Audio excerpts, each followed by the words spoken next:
कार्यक्रम में शामिल हैं। उनकी किताब का विमोचन किया गया है और आरएसएस प्रमुख मोहन भागवत भी इसमें शामिल हुए हैं। फिलहाल मोहन भागवत यहां पर संबोधित कर रहे हैं और मुख्यमंत्री डॉक्टर मोहन यादव भी इस कार्यक्रम में शामिल हुए हैं। बता दें कि मंत्री प्रहलाद सिंह की किताब का विमोचन किया जा रहा है, जिसमें पुस्तक का विमोचन इसमें होगा और फिलहाल जो आरएसएस चीफ हैं मोहन भागवत इसको संबोधित कर रहे हैं। तो ये तस्वीरें आपको दिखा रहे हैं जहां आरएसएस चीफ मोहन भागवत यहां पर संबोधित कर रहे हैं और बड़ी संख्या में लोग यहां पर मौजूद हैं। तस्वीरें परिक्रमा कार्यक्रम के नाम से ये आयोजित किया गया है, जहां पर किताब का विमोचन भी हो रहा है और सीधी लाइव तस्वीरें आपको इंदौर से दिखा रहे हैं।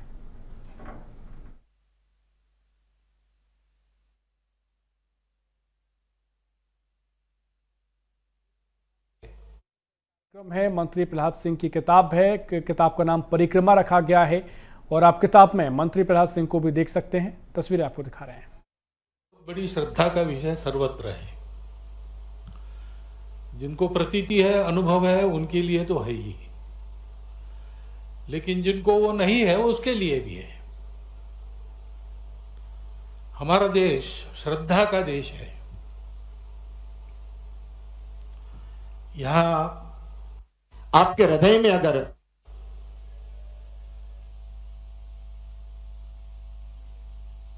धन्यवाद महामंडलेश्वर जी। अब वह पल आ गया है जब हमें परम पूजनीय सरसंघ चालक श्रद्धेय डॉक्टर मोहन भागवत जी के आशीर्वचन सुनने का सौभाग्य प्राप्त होगा। वर्ष 1950 में जन्मे, चंद्रपुर में शालेय शिक्षा के बाद कालांतर में पशु चिकित्सा एवं पशुपालन में स्नातकोत्तर उपाधि प्राप्त करने वाले परम पूज्य सरसंघ चालक डॉक्टर मोहन भागवत जी ने अपना अध्ययन पूरा कर जीवन समाज कार्य के लिए समर्पित कर दिया। वर्ष 1974 में आप राष्ट्रीय स्वयंसेवक संघ के प्रचारक बने। वर्ष 1974 से 1986 तक आपने नगर, जिला, विभाग, प्रांत तथा क्षेत्र प्रचारक के दायित्व का निर्वहन किया। वर्ष 1986 में आप अखिल भारतीय शारीरिक प्रमुख एवं 1999 से अखिल भारतीय प्रचारक प्रमुख बने। वर्ष 2000 में आप माननीय सरकार्यवाह के रूप में निर्वाचित हुए। वर्ष 2009 से परम पूजनीय सरसंघ चालक के गुरुतर दायित्व का निर्वहन कर रहे हैं। संपूर्ण भारत सहित विश्व के अनेक देशों में आपका निरंतर प्रवास होता है तथा स्वयं सेवकों सहित समाज को। तो ये तस्वीरें आपको दिखा दें जहां मंत्री प्रहलाद पटेल की ये पूरी किताब का विमोचन है और इस पूरे कार्यक्रम में मुख्यमंत्री डॉक्टर मोहन यादव शामिल हैं और मंच पर आपको दिखाई दे रहे हैं आरएसएस चीफ मोहन भागवत, जिन्होंने संबोधित किया है और इंदौर से आपको पूरे कार्यक्रम की तस्वीरें दिखा रहे हैं। परिक्रमा कृपा कहीं भी हमारा देश पीछे नहीं है, परंतु हम सब लोग जानते हैं कि जीवन चलता है श्रद्धा विश्वास के आधार पर। अब जिनको जड़वादी कहा जाता है वो लोग भी इसको मानते हैं आजकल। पहले नहीं मानते थे, लेकिन आजकल मानते हैं। दुनिया श्रद्धा विश्वास पर चलती है। उदाहरण भी देते कैसे चलती है। तो कहते हैं कि जनरल मोटर्स नाम की कंपनी है, अमेरिकन कंपनी है, जानते हैं। लेकिन कंपनी है क्या? कुछ लोगों के मन में आया कि ऐसी कंपनी करनी चाहिए। उन्होंने मिलकर तय किया। वो वहां के मैजिस्ट्रेट के पास गए। उन्होंने कहा कि हम लोग एक कंपनी है, जनरल मोटर्स उसका नाम है। उन्होंने कहने पर मैजिस्ट्रेट ने मान लिया और उसने घोषित कर दिया कि ये जनरल मोटर्स नाम की कंपनी है। अब जनरल मोटर्स नाम की कंपनी ऐसा अस्तित्व है ही नहीं। अगर कल कुछ घोटाला हो गया और कुछ कार्रवाई हुई तो ये सब लोग कह सकते हैं कि कंपनी तो मैं नहीं हूं, मैं तो एक इंडिविजुअल हूं। ये सब हो सकता है। वास्तव में जनरल मोटर्स नाम की कंपनी का अस्तित्व नहीं है। कुछ लोगों ने कह दिया, एक आदमी ने मान लिया, बस इतना ही है। लेकिन जनरल मोटर्स नाम की कंपनी साल में 1 लाख कारें तैयार करती है। जनरल मोटर्स नाम की कंपनी इतने लाख लोगों को रोजगार देती है। उसके नाम पर इतने करोड़ों रुपयों का व्यवहार चलते रहता है। ये सब क्या है? तो कहते हैं कि दुनिया विश्वास पर चलती है। कुछ लोगों ने कहा हम कंपनी है, एक ने मान लिया, उसने बता दिया एक कंपनी है, लोगों ने मान लिया और सब चल रहा है।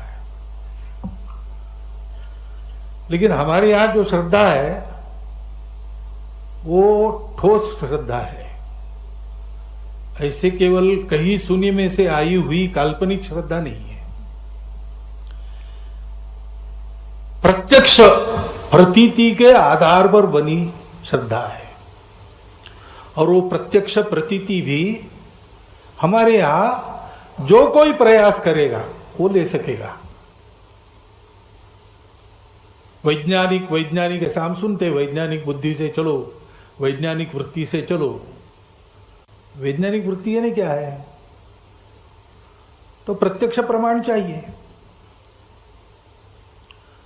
लेकिन आज वैज्ञानिक कहने वाले लोग भी प्रत्यक्ष प्रमाण उनके पास होगा ऐसा नहीं है। लेकिन हमारे भारत की जो श्रद्धा है, उस श्रद्धा के लिए प्रत्यक्ष प्रमाण है। प्रत्यक्ष प्रमाण को आपके साथ साझा करने वाले लोग हैं। और अगर आपको वो प्रमाण लेना है तो आप ले सकते हो। प्रयास आपको करना पड़ेगा, प्रयोग आपको करना पड़ेगा। इसलिए श्रद्धा और विश्वास की भावनाओं को हमारे यहां एक साकार रूप दिया है। उनको भवानी और शंकर कहा है। भवानी शंकरो वंदे श्रद्धा विश्वास रूपणो याभ्याम विना न पश्यन्ति सिद्धा स्वांतस्थम ईश्वरम। अपने अंदर है भगवान, अपने इतना निकट है, अपने ही अंदर है। लेकिन बड़े बड़े सिद्ध महात्मा भी बिना श्रद्धा और बिना विश्वास के उसका दर्शन नहीं कर सकते। और इसलिए श्रद्धा विश्वास यानी भवानी शंकर, ऐसा अपने यहां कहा गया है। ये श्रद्धा किस प्रतीति से आई होगी? वरना मनुष्य तो जो दिखता है उसी को मानता है, जो नहीं दिखता है वो होता ही नहीं है। ये मनुष्य स्वभाव है। विज्ञान भी यही कहता है कि जो नहीं दिखता है, 5 ज्ञानेंद्रिय है, उसके आधार पर जो नहीं हम समझ सकते या उनको दूरबीन लगाकर या उनको माइक्रोस्कोप लगाकर हम नहीं समझ सकते, तो वो है नहीं। लेकिन हमारे यहां ऐसा नहीं है। हमारे यहां ये कहा गया कि इसके भी आगे है। अपने उपनिषद है। उपनिषद पुराने उपनिषद है, नए उपनिषद है। कालक्रम के अनुसार उनकी रचना करते हैं और फिर देखते हैं तो ध्यान में आता है कि जो पुराने उपनिषद है वो सत्य को बाहर खोज रहे हैं। सत्य वायु में है क्या? सत्य अग्नि में है क्या? सत्य आकाश में है क्या? जैसे जैसे वो नए यानी प्राचीनता छोड़कर अर्वाचीन काल में आते हैं तो ये बाहर की खोज बंद हो गई, क्योंकि बाहर की खोज में मिला कुछ नहीं मिलता है। सत्य और सुख बाहर मिलता नहीं है। जो मिलता है वो तात्कालिक होता है, ज्यादा होने पर फीका हो जाता है। एक बार मिल गया तो बार बार चाहिए। वो हमारी सुख की तृष्णा को तृप्त नहीं कर सकता। और मनुष्य की खोज है नित्य निरंतर प्राप्त होने वाला, कभी फीका न पड़ने वाला सुख चाहिए। तो बाहर मिलता नहीं। रसगुल्ला खाएंगे, कितना खाएंगे? 1 खाएंगे, 2 खाएंगे, 5 खाएंगे, 10 खाएंगे। होड़ लगाकर 100 खाने वाले भी लोग हैं।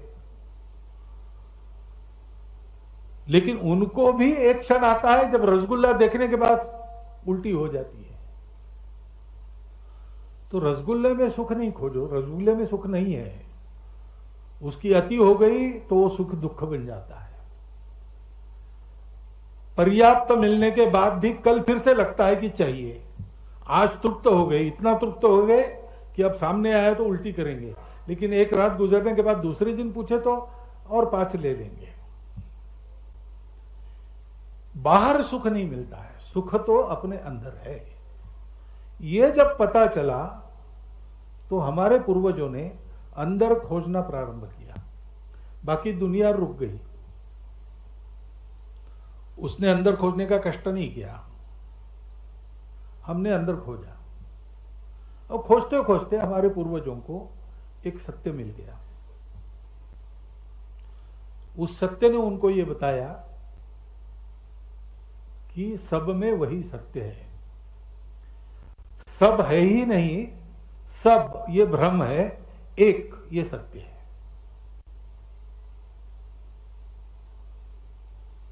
सर्वत्र सब रूपों में, सब रंगों में, सब नामों में वो एक ही है। रंग रूप नाम वगैरह विविधता ये मिथ्या है, यानी कुछ देर चलती है, उसमें से जाना पड़ता है। वो भी एक स्तर है जीवन का, लेकिन वो शाश्वत नहीं है। शाश्वत स्तर है एक।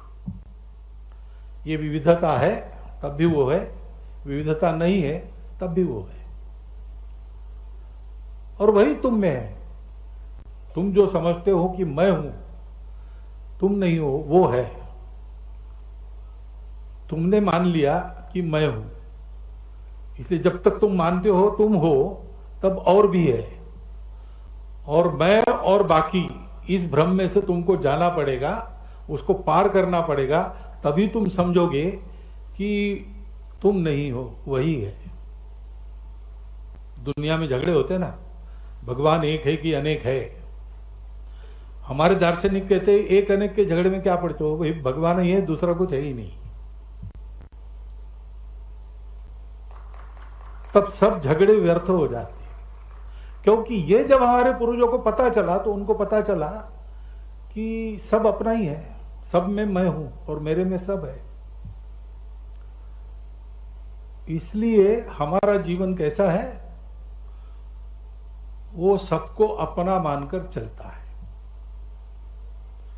अब अपनेपन से सबका व्यवहार होता है क्या? नहीं होता है। जब तक हम मैं और मेरे के भ्रम में हैं, तब तक फिर वो और उसका ये भी है, मैं और मेरा, वो और उसका, इसका झगड़ा कभी ना कभी होना अनिवार्य है। इसलिए दुनिया में संघर्ष चलते हैं।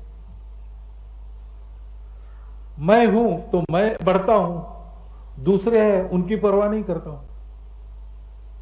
क्योंकि मुझे यह बोध है, अभी मैं आपके सामने बोल रहा हूं, मुझे बोध है मैं बोल रहा हूं। आपको यह बोध नहीं हो रहा है कि मैं बोल रहा हूं, आपको बोध रहा है हम सुन रहे हैं, यानी मैं सुन रहा हूं। तो हमारे सबके बोध अलग अलग है, तो हमारे सबके स्वार्थ भी अलग अलग है। और मैं ये देखता हूं कि मुझे तो एक ही बोध है, मैं हूं, आप हो, कि मैं देख रहा हूं लेकिन मुझे बोध नहीं है। जैसे मैं जानता हूं मैं हूं, और इसलिए फिर आप है इसका विचार मैं नहीं करता। मैं हूं, मैं बना रहा हूं, मैं बढ़ू, मैं बना रहूं, उसमें आपका जो होना है वो मुझे परवाह नहीं, क्योंकि मैं हूं। सिर सलामत तो पगड़ी 50 कहते, यानी क्या, मैं हूं तब तक दुनिया है, मैं ही नहीं हूं तो फिर दुनिया की क्या परवाह कर रहा हूं। इसके चलते फिर झगड़े होते हैं, इसके चलते सारी समस्याएं हैं। लेकिन हमारे पूर्वजों ने ये जाना कि ये मैं मेरा एक स्तर तक चलता है, उसके बाद ये नहीं है, और इसलिए इसमें से जाना पड़ता है। लेकिन जाते समय ये ध्यान में रहा कि एक नाटक है, कोई नाटक है, रोल दिया है, वो मुझे करना है। नाटक अच्छा होना चाहिए, मैं उसका एक पार्ट अगर हूं, उसमें मेरी भूमिका है तो मेरा ही नाटक है, तो वो नाटक अच्छा होना चाहिए, मैं अपनी भूमिका बहुत अच्छी तरह करूंगा। लेकिन नाटक खत्म होने के बाद चेहरे का रंग पोंछकर जो मैं बाहर जाऊंगा वो नाटक की भूमिका नहीं है, वो मैं हूं। तो इसमें से जाना है, जाना है, इसमें फंसना नहीं है, ऐसे जाना पड़ेगा। इसलिए उन्होंने हमारे लिए एक जीवन निर्धारित किया, कैसे जीना चाहिए। इसमें से जाना है, लेकिन ये पता होना चाहिए कि ये कुछ दिनों का खेल है और ऐसे खेल बार बार करना पड़ता है। हर बार ये ध्यान में रखकर इसमें से जाना कि वही है, इसके लिए साधना करो। और साधना के अनेक रास्ते हैं, साधना के अनेक मार्ग हैं, लेकिन इसमें से जाना है तो जाते समय यहां तुम अहम भाव से जो करोगे परिणाम तो होते हैं। जीवन का नियम है, सृष्टि का नियम है, कुछ होता है तो उसके परिणाम होते हैं। जो मैं करता हूं उसके मुझ पर परिणाम होते हैं। दुनिया पर तो होते ही है, मुझ पर भी होते हैं। लेकिन मेरे हाथ से हो जाए और मैं उसमें न फंसूं, मैंने नहीं किया, ये मेरा दृढ़ भाव रहे, तो परिणाम मुझे नहीं चिपकते। तो चादर पर दाग नहीं लगता, झीनी झीनी चदरिया जैसी मिली थी वैसी के वैसी वापस कर सकते हैं। ऐसा जाना है तो साधना करो, लेकिन ऐसा जाना है इसलिए बाहर जो होगा वो तुम्हारी उपस्थिति में तुम निमित्त बनकर जो होगा, तुम निमित्त ही हो और कुछ नहीं, क्योंकि वास्तव में तुम हो नहीं। तो नाटक में तुम निमित्त हो, नाटक में तुम जो कर रहे हैं वो तुम नहीं कर रहे, वो किसी ने लिखा है, कैसा करना किसी ने डायरेक्ट किया है, वही तुम कर रहे हो, तो तुम्हारा नहीं है। लेकिन जो तुम करोगे कठिन है, मैं नहीं कर रहा हूं मानना, इसलिए उससे तुम थोड़ा अलग रहकर करना, संग नहीं करना। रास्ता तय करना है तो रास्ते पर से जाना है, जो जो बीच में आएगा उसको लांग कर जाना है, उस पर कूद कर जाना है, उसको साथ करके जाना है, जाना तो है तो करना पड़ेगा। लेकिन जो तुम करोगे वो अच्छा करो, खराब मत करो। जैसे तुम हो, मैं हूं ये बोध लेकर तुम पार हो रहे हो, से बाकी भी लोग वो है ये बोध लेकर चल रहे हैं, उन पर आक्रमण मत करो, उनका खेल बिगाड़ो मत, ठीक से चलो। नाटक हो रहा था, बहुत नामवर नट उसमें थे, प्रत्यक्ष प्रसंग है। मैं गया था और विद्यार्थी था, बहुत अच्छा नाटक था, संभाजी महाराज के जीवन पर था। इथे ओशाळाला मृत्यू ऐसा नाम था उसका। तो उसमें एक प्रसंग है कि औरंगजेब अपने सरदारों को डांटता है कि तुम लोगों में कुवत नहीं है इनसे लड़ने की, क्योंकि ये गुण वर्णन करता है, ये लोग ऐसे हैं, इनसे तुम पार नहीं पा सकते, और खूब क्रोधित होकर डांटता है। ऐसा प्रसंग था। अब नाटक की भूमिका में भी शायद उस दिन औरंगजेब की भूमिका करने वाले जो प्रसिद्ध थे, वो शायद अपनी जो इस दुनिया की असली पहचान है, जो नाम है उनका, जो जीवन है, वो शायद थोड़ा सा याद रखे थे, भूले नहीं थे। पूरा औरंगजेब होकर काम शायद नहीं कर रहे होंगे, पता नहीं क्या है। तो डांटते डांटते औरंगजेब ने सरदारों को कह दिया, गेट आउट, तुम बाहर जाओ। अब औरंगजेब ने अंग्रेजी में गेट आउट कहा। लोग हंसे लेकिन भूल गए, क्योंकि इतने महान अभिनेता थे कि चलो ऐसा दाग लगने से उनको नजर नहीं लगेगी किसी की, यही हो गया, इतना अच्छा अभिनय करते थे। ठीक है, वो प्रसंग आएगा, लेकिन बाद में नाटक समाप्त हो गया। हम 3-4 मित्र थे कॉलेज के, जाने के पहले कॉफी पी के जाना, इसलिए सामने एक होटल है, उसमें गए।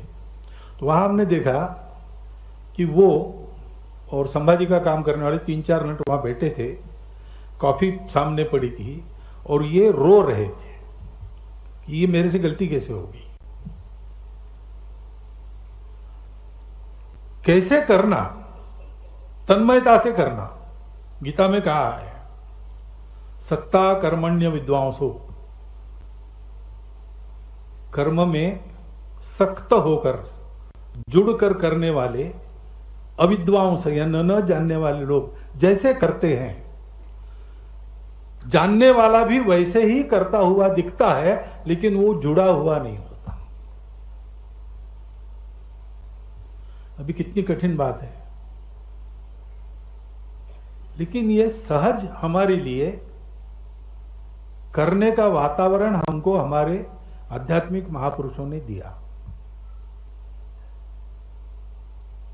मैंने कहा ना, अनेक मार्ग होते साधना के, तो एक ज्ञानेश्वर महाराज ने वर्णन किया है कि एक रास्ता ऐसा होता है कि पंछी झाप एकदम उड़कर जो चाहिए उस पर झाप देकर उसको पकड़ के ले लेता है, एक झाप में काम हो जाता है। ऐसे कुछ लोग होते हैं, वो उस प्रकार सीधा वहीं जाते हैं।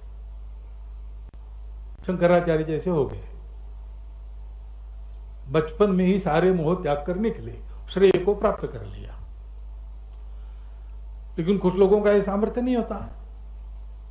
तो बिल्कुल सामान्य व्यक्ति का मार्ग कैसे है, जैसे चींटी चलती है, छोटे छोटे कदमों से जाती है, उसी फल को खाने के लिए जाती है, जिसको पंछी एक झाप मारकर उसका रस चूस लेता है। ये चलकर जाती है, धीरे धीरे कब पहुंचती है पता नहीं, लेकिन पहुंचती है और अपने छोटे से मुंह से जितना मुंह में आता है उतना रस चूसती रहती है।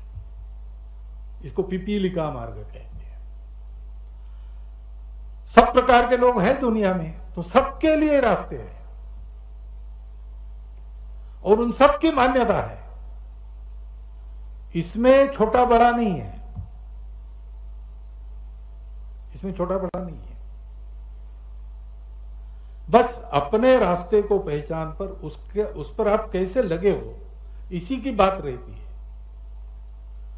और इसलिए कभी कभी उत्तम रास्ते को मनोयोग से करने वालों को भी जो नहीं प्राप्त होता है, वो सामान्य लोगों को उनके ये चींटी वाले कदम से मिलता है।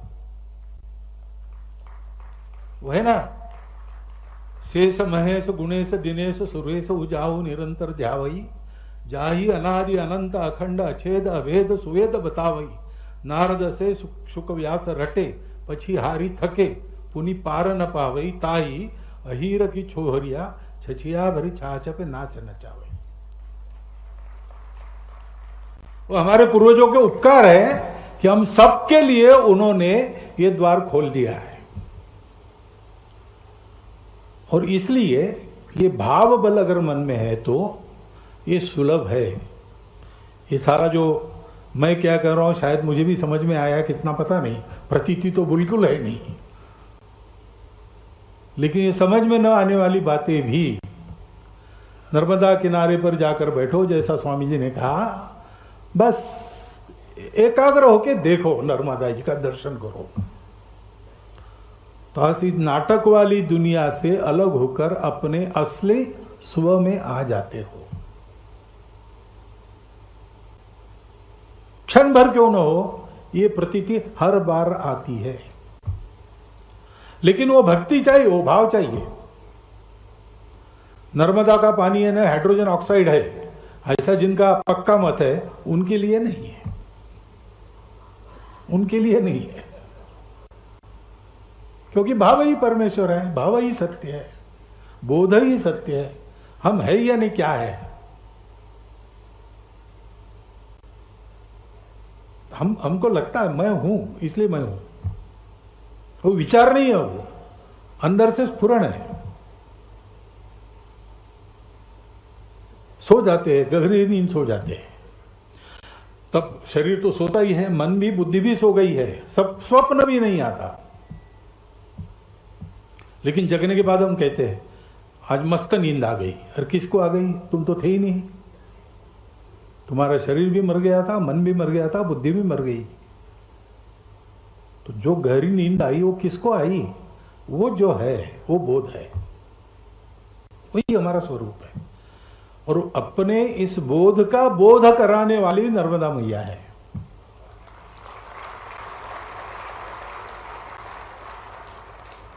इसकी अनुभूति ले सकते हैं, सब लोग ले सकते हैं। वो मैया है, वो योग्यता नहीं देखती। मेरा पुत्र मेरिट में आने वाला विद्यार्थी है कि स्कूल छोड़कर इधर उधर दंगा करने वाला असमंजस ऐसा बालक है, वो देखती नहीं। वो अपना बालक है, वो दोनों को देती है, समान देती है। थोड़ा जाकर बैठो वहां पे। ऐसा ये सर्वत्र देखने की जो शक्ति है वो हमारे पूर्वजों ने हमको जो भाव दिया है उस भाव के कारण मिली है। वो महत्व की बात है। भारत का अस्तित्व उस भाव के कारण है, और भारत का अस्तित्व उस भाव के लिए है। क्योंकि ये भाव नहीं है मन में, इसलिए सारी समस्याएं हैं। इसको आप भक्ति कहो, इसको आप अपनापन कहो, आत्मीयता कहो। हम सब एक है। तो पेड़ और मैं भी एक हूं, नदी और मैं भी एक हूं, पहाड़ और मैं भी एक हूं। भगवान सर्वत्र है, सर्वत्र पवित्रता है, कहीं भी अपवित्रता नहीं है। आपको लोगों को भी होगा ना अनुभव, जाते जाते गलती में कुछ किताब पढ़ी है नीचे और आपका पैर लग गया, तो कुछ लोग तो तुरंत झुककर नमस्कार करते, कुछ लोग जाते जाते ऐसा कर लेते हैं, लेकिन करते जरूर है, क्योंकि हमको बचपन से यही पढ़ाया है, वो विद्या है। अरे वो कागज है, कागजों का पुलिंदा नहीं भाई, विद्या है, वो सरस्वती माँ है। उसमें पवित्रता है, उसमें चैतन्य है। सब जगह इस चैतन्य और पवित्रता को देखने का भाव जो भारत को दिया है, उसके चलते भारत जब सिरमौर देश था, 3000 वर्षों तक दुनिया में कोई कलह नहीं हुआ है। पर्यावरण कभी बिगड़ा नहीं है। तकनीकी प्रगति बड़ी ऊंची थी, परंतु पर्यावरण नहीं बिगड़ा। मनुष्य का जीवन सुखी था, मनुष्य का जीवन सुसंस्कारित था। अब प्रमाण है। एक विलियम डैलीरिम्पल है, उसकी नई पुस्तक आप पढ़िए, the golden way, golden gate, gold नहीं, दूसरा कुछ है। भारत का ये जो प्रभाव था सारी दुनिया पर, वो कैसे आया उसका उसने अभ्यास पूर्वक सारे सबूत वगैरह देकर वर्णन किया है। हमने विश्व का नेतृत्व किया, किसी देश को जीता नहीं, किसी का व्यापार हमने दबाया नहीं, किसी को बदला नहीं, कन्वर्ट नहीं किया। जहां गए वहां हमने सभ्यता दी, वहां हमने ज्ञान दिया, शास्त्र सिखाए, जीवन को उन्नत किया। प्रत्येक राष्ट्र की अपनी पहचान थी, सब थी, लेकिन आपस में एक सुसंवाद चलता था। वो आज नहीं है। मनुष्य के हाथ में इतना ज्ञान आ गया है कि बहुत सी बातें अब वो प्रत्यक्ष करता है जो हम पहले प्रत्यक्ष नहीं कर सकते थे। परंतु ऐसा होने के बाद भी ज्ञान विज्ञान बढ़ा, लेकिन संहार भी बढ़ा। तथाकथित विकास हुआ, लेकिन पर्यावरण भी बिगड़ा। मनुष्य उन्नत बना भौतिक दृष्टि से, लेकिन परिवार टूटने लगे, आपस में पटती नहीं, माता पिता को रास्ते पर लोग छोड़ देते हैं, संस्कार नहीं है। ऐसी विकृति आ गई नई पीढ़ी में कि ये मांग होती है कि वो अगर मानता है कोई लड़का कि मैं लड़का नहीं लड़की हूं, तो कहना चाहिए हाँ तू हो, उसको दबाव मत। वो कहता है कि मैं सीआर हूं, वो मानना चाहिए। ऐसे विकृत प्रवाह चलने लगे। 2000 वर्षों में ये हालत हो गई, सब प्रकार के प्रयोग हो गए। क्या नहीं है, बस यही नहीं है, भाव नहीं है, भक्ति नहीं है, यानी जुड़ना नहीं है। अपनापन जोड़ता है, वो अपनापन नहीं है, क्योंकि हमारा संबंध है ये बताने वाला कुछ नहीं है। वो लोग नदियों को मैया नहीं कहते, कह नहीं सकते। अमेज़न मैया ऐसा नहीं कहेंगे, मिसिसिपी मैया ऐसा नहीं कहेंगे। हमारे यहाँ अपने गांव की स्थानीय नदी है, छोटी सी है, गर्मी में सूख भी जाती है, लेकिन लोग उसको भी मैया कहते हैं, उसको भी गंगा कहते हैं। ये भाव है, सुशिक्षित अशिक्षित सब में है, गरीब अमीर सब में है।